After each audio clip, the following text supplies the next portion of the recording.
Hello दोस्तों, मैं हूं आपका दोस्त एडवोकेट शिवेंद्र प्रताप सिंह। आज हम आपको बताएंगे जब पति पत्नी का विवाद होता है और ऐसी पत्नियां जो नौकरी करती है, यानी कि ऐसी पत्नी जो नौकरी करती है और पति के पास प्रमाण है, चाहे वो प्राइवेट नौकरी हो, सरकारी नौकरी हो, यानी कुल मिला के यूं कहें कि जब पत्नी कमाऊ हो, कामकाजी हो, घरेलू महिला ना हो या नौकरी करने वाली हो या वेल एजुकेटेड हो, तो ऐसी पत्नी को कैसे परेशान कर सकता है पति?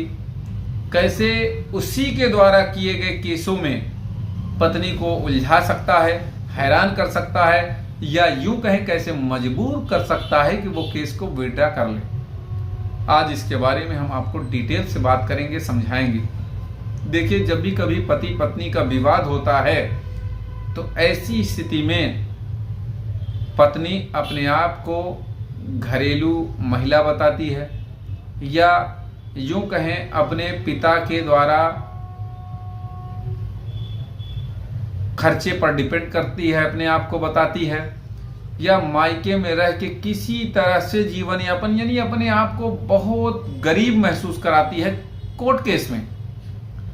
लेकिन वह भूल जाती है कि पति के पास भी मेरी इनकम का एविडेंस हो सकता है, मेरी इनकम का प्रमाण हो सकता है।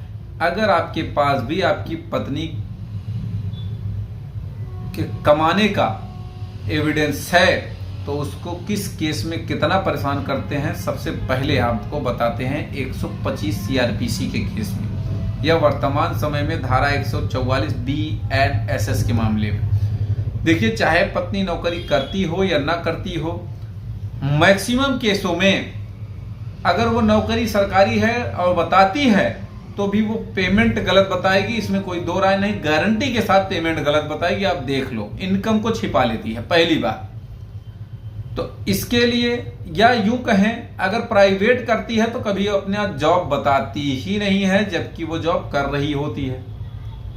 अदर कोई इनकम है वो नहीं बताती है, पढ़ी लिखी जितना है वो पूरा नहीं बताती है। तो इन तरह की गलतियों से पति को 340 की पिटीशन फाइल करनी चाहिए। गारंटी है वो जेल जाएगी, गारंटी है आप मेंटेनेंस नहीं देंगे, इसमें कोई दो राय नहीं है, मेंटेनेंस नहीं बढ़ेगा। जजमेंट्स हैं, अगर आपको चाहिए प्रोवाइड हो जाएगा, मिल जाएगा, प्रोवाइड करा देंगे।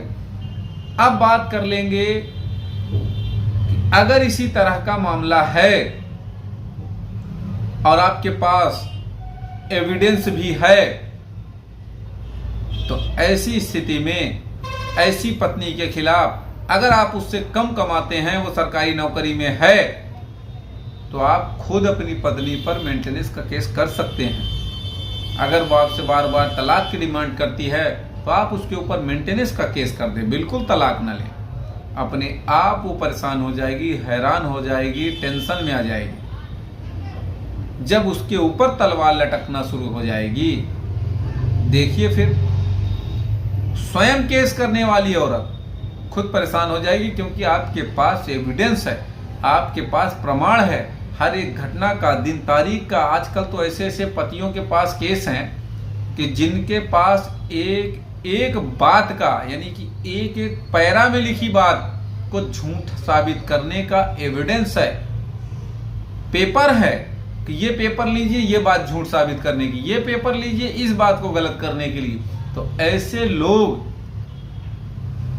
सिर्फ और सिर्फ ट्रायल के हिसाब से मुकदमा लड़ते रहें। पुराने ढर्रे में आप लड़ते रहो, कुछ नहीं कर पाओगे।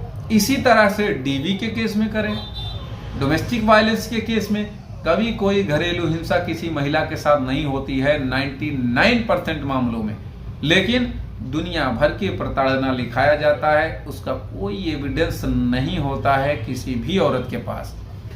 हालांकि कुछ औरतें, देखिए 100% कोई बात नहीं होती है, लेकिन मैक्सिमम ये चीजें झूठ बोली ही जाती हैं। 498A के केस में आ जाइए, 498A में झूठ बोला जाता है। आप उसमें स्टे लीजिए, बाद में क्वेश्चन कराइए, क्वेश्चन के बाद उसके ऊपर मानहानि का केस करिए।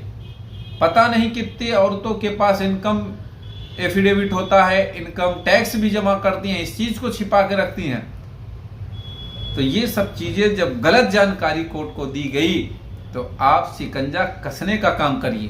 क्या क्या केस कर सकते हैं, और भी केसेस होते हैं। 406 का मुकदमा करिए, स्त्री धन ले जाने का, या आपके घर से चोरी करके ले गई, चोरी का मुकदमा, तमाम ऐसे आपके घर आके उसके ससुराली माफ करिएगा मायके वाले आपके साथ मार पिटाई गाली गलौज किया। आजकल तो ये विषय बन गया है कि लोग आते हैं अपने बहनोई को या उसके घर वालों को मार पीट गाली गलौज करके चले जाते हैं। ये ट्रेंडिंग मामले चल रहे हैं। लेकिन सीधे साधे परिवार के लोग मामला ना बढ़ाते हुए ये सोचते हैं कि पहले मैं कुछ नहीं करूंगा, हो सकता है मामला शांत हो जाए। देखिए, जिस घर की बहू इस हद तक गुजर जाए वो मामला कभी शांत होने वाला नहीं है।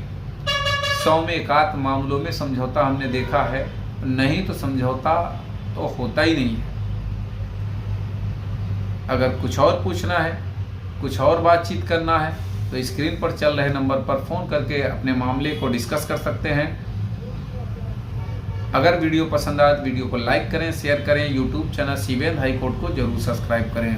कोई सवाल शेष रह गया है तो स्क्रीन पर चल रहे नंबर फोन करके भी आप जानकारी